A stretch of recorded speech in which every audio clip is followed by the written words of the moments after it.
Today, we're diving into the NCAA house settlement, what it means, what's changing, and how it will reshape rosters and recruiting at every NCAA level.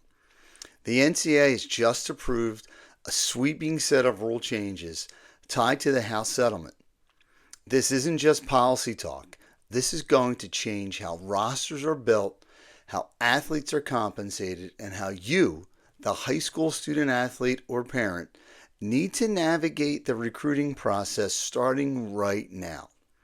Stick with me for the next few minutes and I'll explain what's changing, how it impacts each NCAA level, and what you need to do to stay ahead of the curve.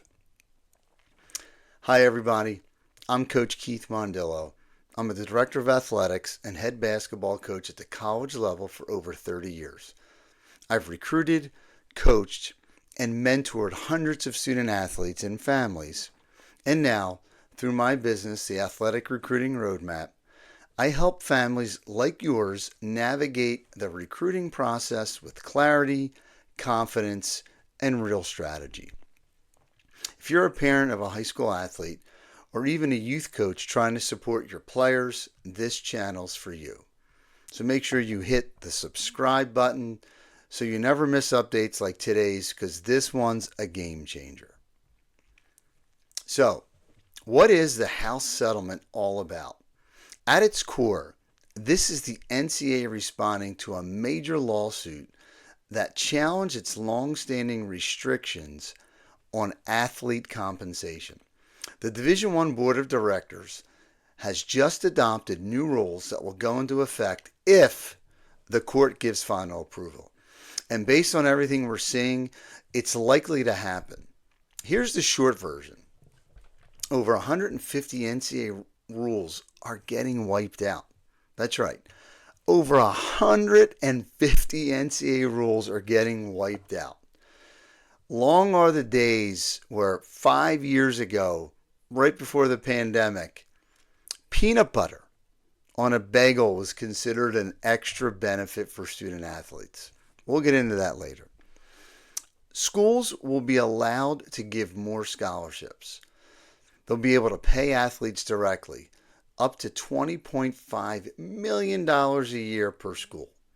And NIL, name, image, and likeness, is finally getting structure and oversight.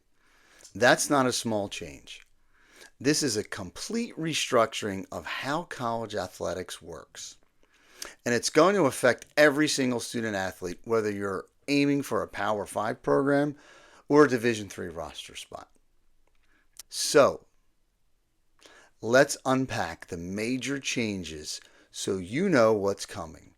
Number one, scholarship caps are gone.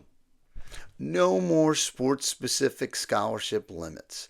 That means every rostered player in any sport now can be offered a full scholarship if the school chooses. Think about how big that is for athletes in equivalency sports like baseball, lacrosse, or track and field, who are often offered partial aid. This levels out playing fields in a big way. Number two, direct payments to athletes from schools. Until now, NIL deals had to go through third companies or brands.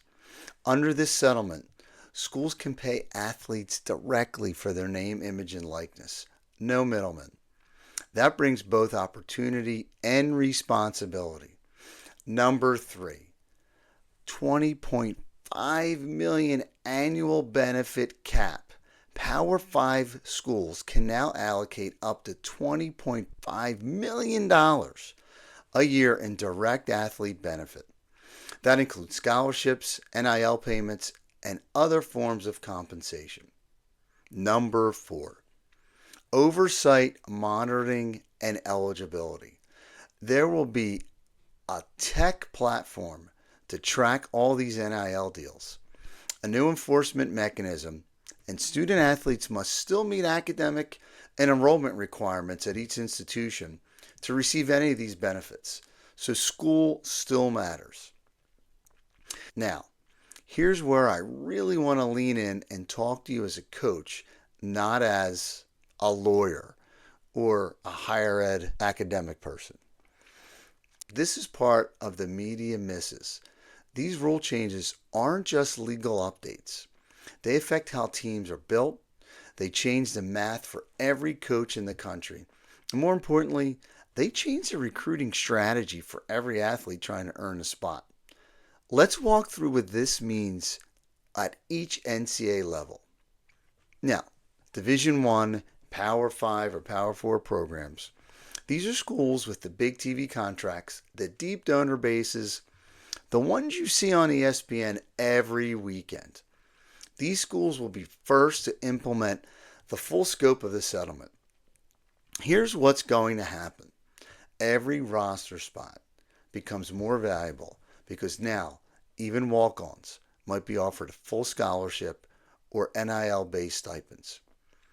High school recruits are going to compete not just with other high schoolers, but with existing players who now have more incentive to stay in college because now they're getting paid.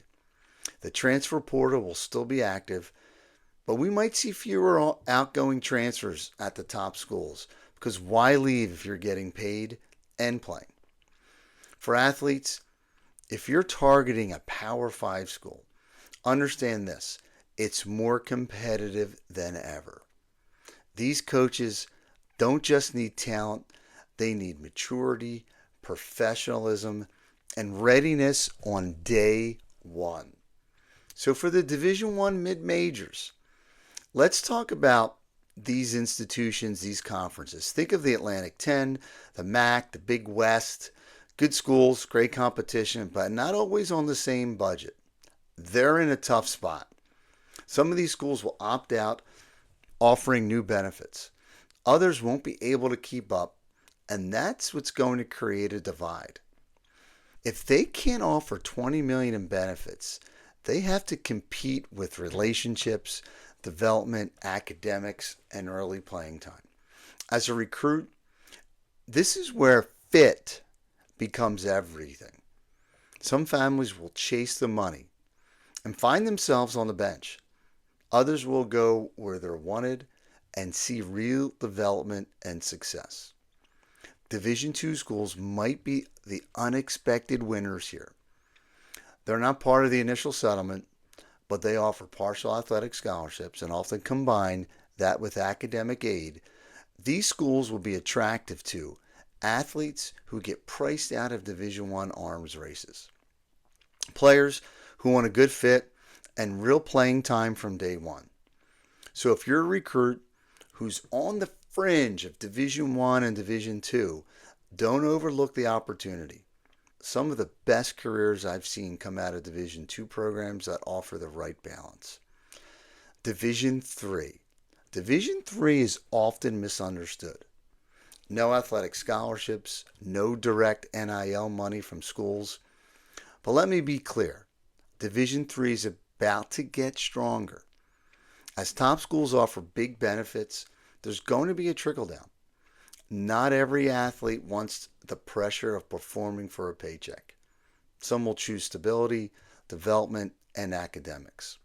Division III schools will attract highly talented players who don't want the noise of Division I, recruits who value the student part of student athlete, and families looking for a fit and financial stability, especially when merit and need-based aid make college nearly free.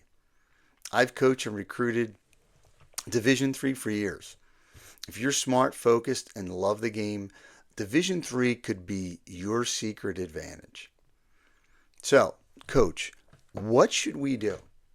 And here's my advice to families and athletes. Understand where you fit. Be honest about your level and what schools actually fit your academic and athletic profile. Control what you can control. Grades, work ethic, communication, highlight video. You don't need a $20 million budget to impress a coach. You need the right mindset. You need to start early and stay consistent. The recruiting process isn't about flash. It's about persistence, reaching out to coaches, following up, and building those relationships. We need to get educated. If you're serious about getting recruited or helping your child get recruited, you need a plan. Download my free guide, the Post Settlement Recruiting Playbook. I'll link it right here in the description. It's your step-by-step guide to navigate these changes. It breaks down the rules, the impact, and exactly what actions you need to take right now, by division, by family, and by athlete. I have my copy right here. It's a great resource. It's approximately 12 pages that you should download right now. And if you go to keithmondillo.com, you'll also find additional resources of my 3 other books, one-on-one coaching programs, custom recruiting workshops, and soon to be a digital course. If this video has helped you, do me a favor, like and subscribe, and share it with another athlete or parent who needs to hear it. You've got a window, 2 to 3 years at the most. Families that win the recruiting process don't wing it. They work a plan. Let's build yours. Thanks for watching. And I'm Coach Keith Mondillo. Let's get to work.